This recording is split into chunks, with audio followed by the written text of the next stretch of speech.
Noite Infeliz, capítulo 18.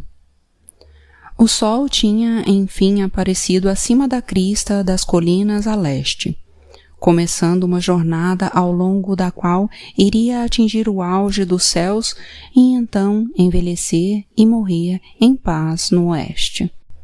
Sua luz alaranjada se derramou sobre as costas dos magos enquanto eles miravam para baixo, parados em um pico a leste de Belém.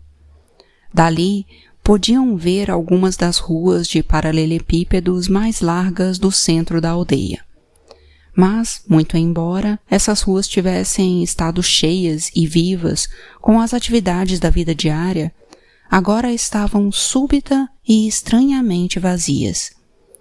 Vazias, exceto por uma mulher em vestes escuras, correndo descalça na direção deles por uma das ruas de paralelepípedos, correndo mais rápido do que já fizera em sua vida, porque nada em sua vida tinha sido tão importante.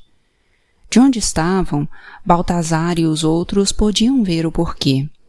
Havia um bebê em seus braços, nu, minúsculo, agarrado aos seios da mãe enquanto ela corria de um cavalo. O cavalo negro galopava atrás deles, carregando um soldado nas costas, a armadura vibrando, a espada em punho. Baltazar podia ouvir a voz fraca nas masmorras, mais alta a cada batida dos cascos dos cavalos.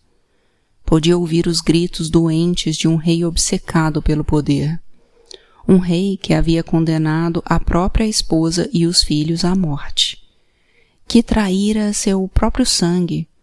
Por que não, se um homem era capaz de matar os próprios filhos? O soldado ergueu a espada e golpeou a mulher nas costas. Ela caiu para a frente e, embora tenha tentado segurá-lo com todas as forças, o bebê voou de seus braços, bateu sobre as pedras do calçamento e rolou por alguns centímetros. Frágil demais, novo demais para se proteger do impacto. Ele parou de rolar, ficando de barriga para cima, em silêncio por um momento, até que soltou um berro terrível, seus pulmões funcionando magistralmente, de olhos fechados. A mulher respondeu com outro grito, rastejando em direção ao filho, enquanto o soldado desmontava e caminhava até onde a criança estava chorando, clamando pelo toque reconfortante da mãe. O soldado ficou de pé junto ao bebê por um instante. Depois, varou a espada pela barriga da criança. O soldado varou-lhe a espada pela... O soldado? Não. Não foi isso que aconteceu. Os olhos de Baltazar o tinham traído. Ele estava de volta ao mundo dos oceanos infinitos e das visões distantes. Não era real. Não podia ser. Só que o frio e a náusea em seu sangue lhe diziam que era. Aquele sentimento familiar, o mesmo que lhe tinha enviado na busca do pingente de ouro reluzente. Os gritos do bebê se acentuaram e então pararam. Seus braços e pernas se debateram debilmente por um momento. Depois, ele ficou imóvel. O soldado puxou a espada de volta, limpou-a na sola da sandália. Ele morreu. Ele morreu. Ele morreu. A mãe ainda estava rastejando no cascalho na direção do filho, arrebentando a garganta de tanto gritar. O soldado virou-se para ela casualmente. Seu covarde, seu cachorro, você não pode fazer isso. Vou matá-lo. E enfiou a espada em suas costas. Mas ela continuou rastejando em direção ao filho, e então o soldado lhe golpeou mais uma vez. Seu corpo tensionou-se por um breve instante, até que ela ficou imóvel. Gaspar e Belchior não podiam acreditar em seus olhos. Eram criminosos, todos eles. Já haviam visto uma boa dose de assassinatos e crueldade. Só Deus sabia, mas nenhum deles jamais vira nada parecido com aquilo. Nenhum deles jamais havia imaginado que algo assim fosse possível. Estavam mudos diante do que haviam acabado de presenciar. Baltazar mordeu o lábio inferior com tanta força que o sangue chegou a se acumular em sua boca. Não iria aceitar aquilo. Que se danassem Cunham, que se danasse tudo. Decidiu matá-los, todos eles. Ele iria extinguir todos de suas vidas sem valor e iria caminhar sobre seus corpos desmembrados. Não sabia como ia fazer isso, visto que não tinha arma alguma e estava em menor número. No mínimo uns 20 contra 1, mas ele sabia. Seu ser estava transbordando, e não era de raiva. Era de algo mais forte que raiva, algo mais poderoso e justo. Morrendo, ali na rua, a mulher ergueu a cabeça. O cavalo preto estava indo embora, o homem em suas costas, afastando-se a galope, deixando os dois para sangrar no meio da rua.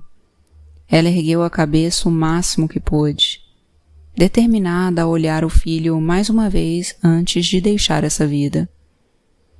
O sol estava subindo. Sua forte luz alaranjada tinha alcançado alguns fios dos finos cabelos do bebê. Fios que jamais iriam mudar de cor. Seus olhos estavam fechados. Seu peito já não se movia. As mãos, pequenas, delicadas, frias. Mas havia algo mais, algo acima dele, acima de toda a cidade de Belém, a luz da manhã. A mulher pensou ter visto as formas de 3 homens montando camelos, mas era difícil dizer. O sol estava bem atrás deles, criando um halo ofuscante em torno de suas cabeças. Em seu último pensamento, ela se perguntou se eles estavam ali para recebê-la no outro mundo. Quando Baltazar falou, afinal, ele teve de se forçar a pronunciar cada sílaba. Vocês dois estão em dívida comigo? Estamos, disse Gaspar. Mas você não pode estar pensando... Vocês dois estão em dívida comigo? Gaspar hesitou. Ele sabia o que estava por vir. Estamos. Venham comigo. Baltazar chutou o lombo do camelo e entrou na aldeia. De acordo com a lei do deserto, mas contra todos seus instintos, Gaspar e Belchior o seguiram. José e Maria também podiam ouvir os gritos. E, embora não se atrevessem a deixar o estábulo para ver, sabiam do que se tratava. Sabiam que já estava acontecendo. Agora, bem ali em Belém. Podiam ouvir os cascos batendo no chão, o barulho das armaduras, à medida que eles entravam na aldeia. Era tarde demais para fugir. Havia muitos deles lá fora. José correu com Maria e o bebê para uma das pequenas baias do estábulo. Uma cabra malhada protestou quando ele a empurrou de lado para dar espaço para a esposa, que se deitou em posição fetal e o bebê ao seu lado. José os cobriu com feno, o máximo que pôde. Muito do feno estava emaranhado em estrume seco. Mal havia o suficiente para cobrir os dois, mas teria de bastar.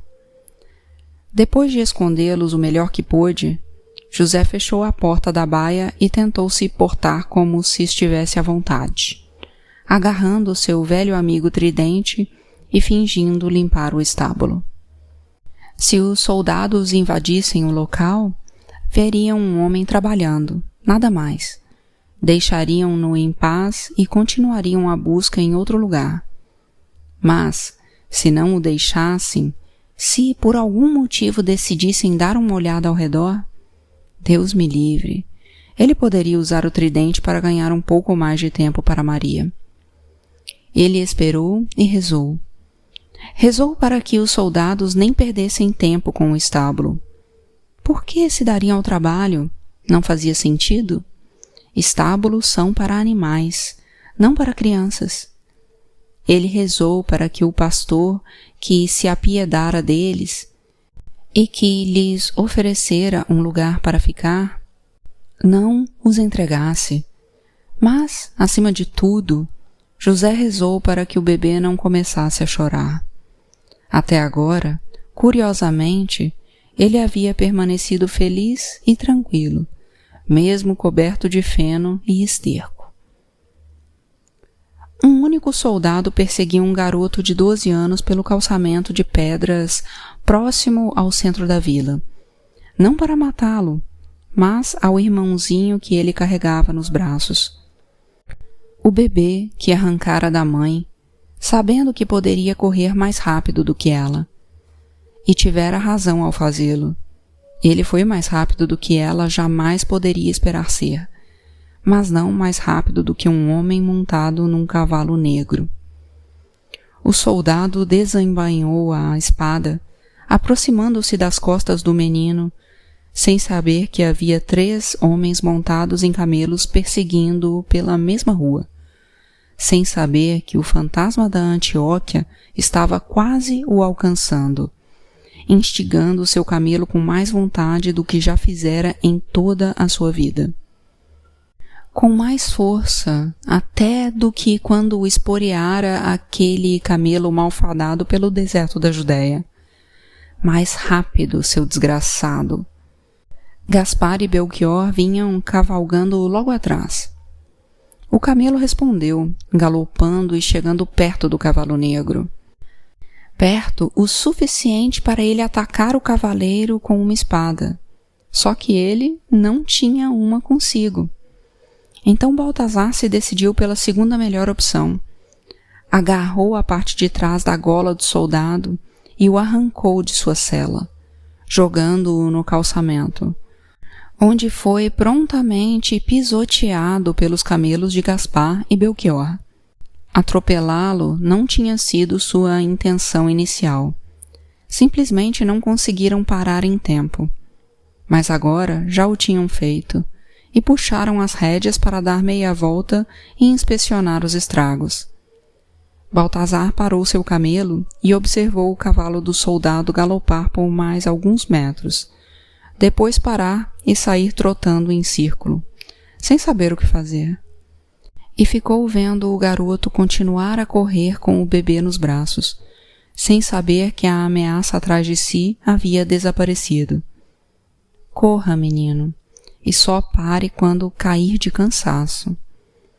O soldado estava deitado de barriga para cima, imóvel, uma moça profunda em seu peito no ponto em que a pata do camelo o havia atingido.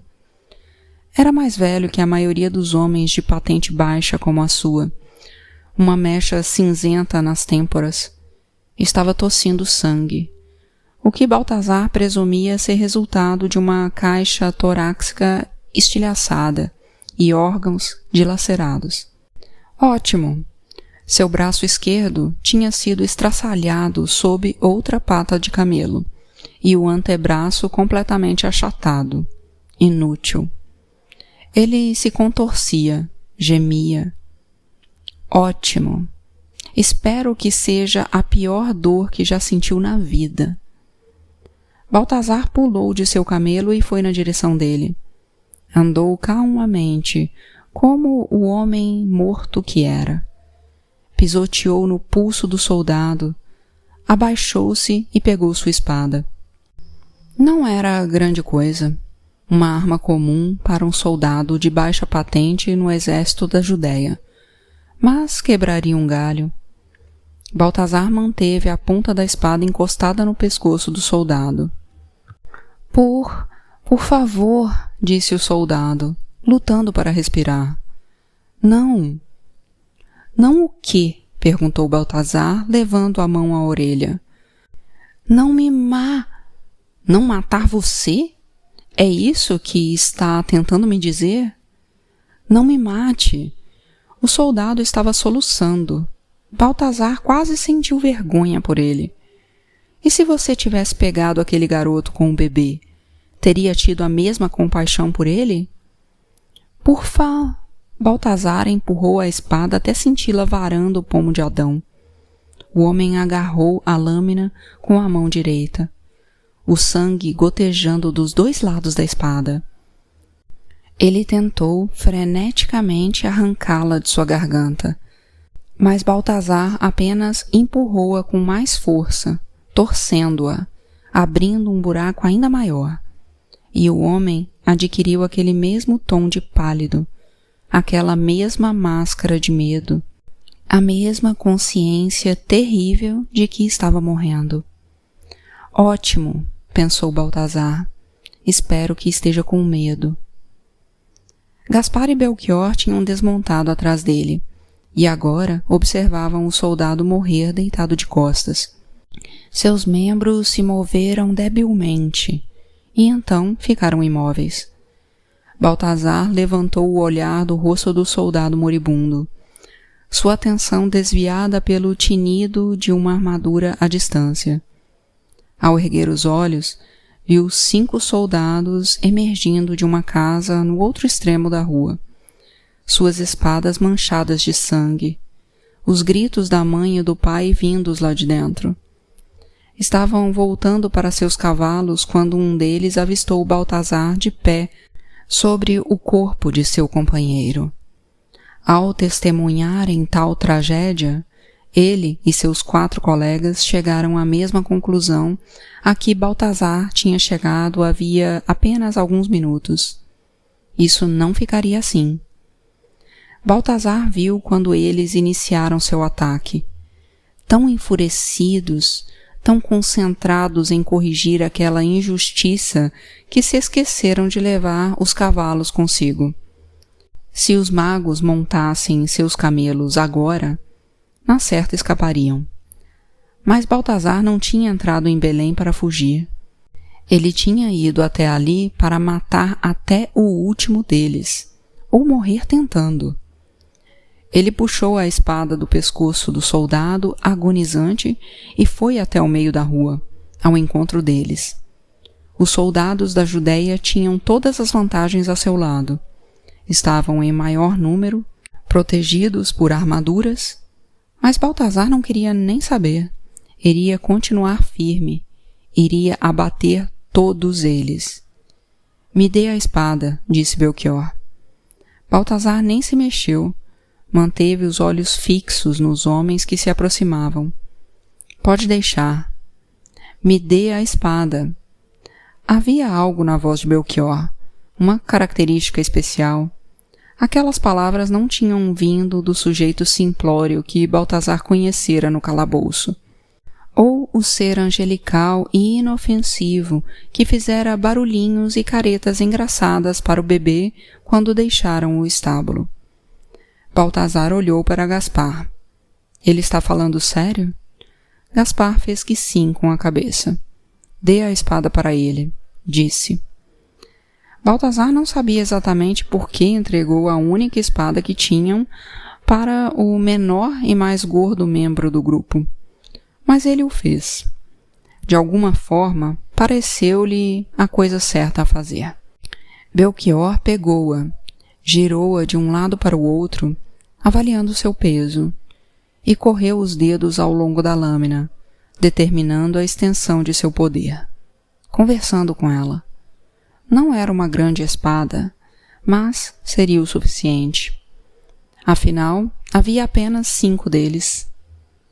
Quando os soldados estavam quase chegando, Belchior ergueu a espada diante do corpo e iniciou o ataque. Eles levaram um susto, chegaram até mesmo a se divertir frente à visão do pequeno grego avançando na direção deles sozinho. O que estava mais à frente fixou os pés no chão e empunhou a espada, girando o corpo para o lado em uma posição clássica de esgrima. Estava preparado para qualquer coisa, principalmente para o ataque desarrazoado de um tampinha. Um segundo depois ele estava no chão, sem a perna esquerda, gritando de dor. O pequeno grego rolara para frente no último instante, varando a espada pela perna dianteira do soldado, firmemente fixa no chão. Ele não teve uma chance sequer de revidar. E enquanto caía de lado, procurando por uma perna que não tinha mais, seus 4 companheiros também não tiveram chance alguma.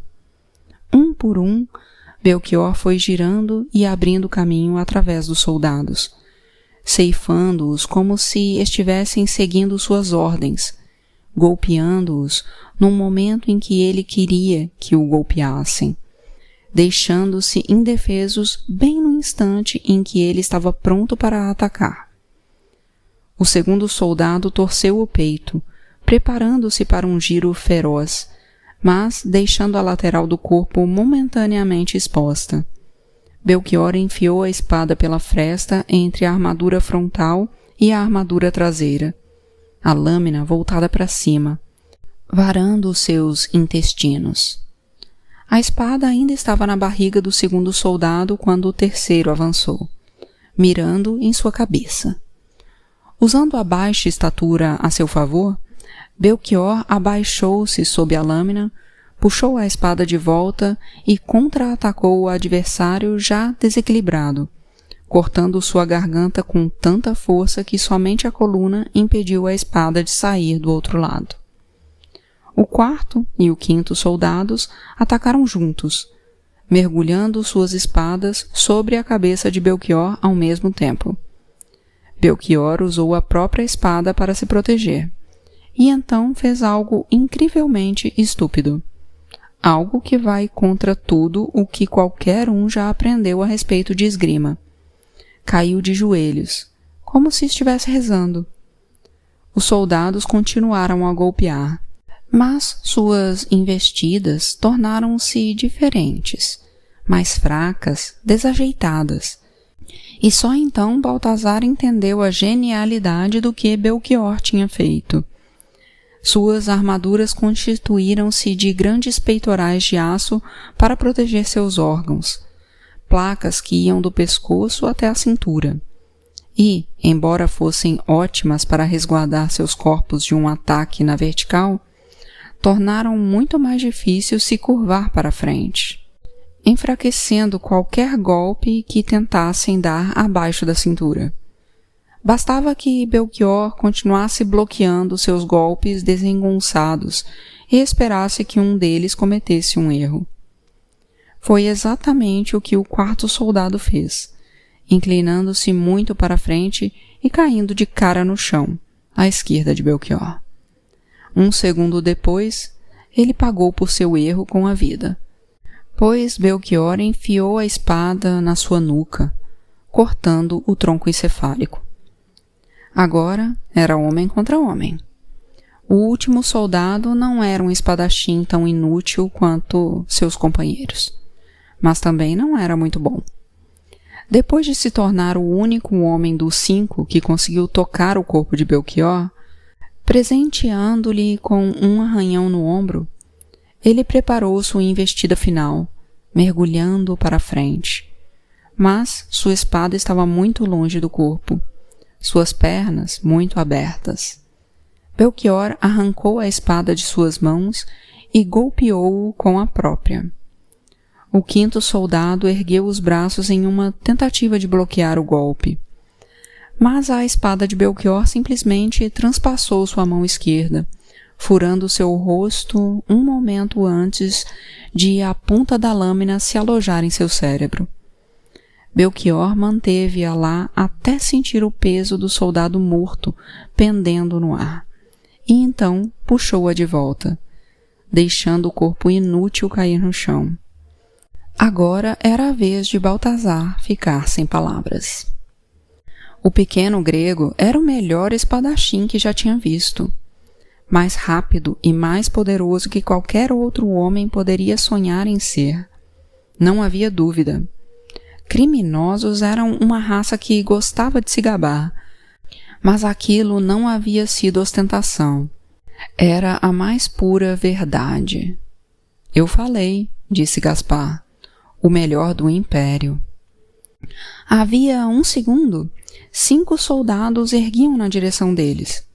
Agora, 5 homens jaziam no chão. 2 deles moribundos e os outros 3 mortos. Havia tantas perguntas, tantos truques a aprender. Mas eles teriam de esperar. De todos os cantos da cidade ainda vinham gritos de mulheres e crianças. Baltazar e Gaspar pegaram as espadas dos soldados mortos. Depois montaram seus camelos e começaram a cavalgar o mais rápido que conseguiam.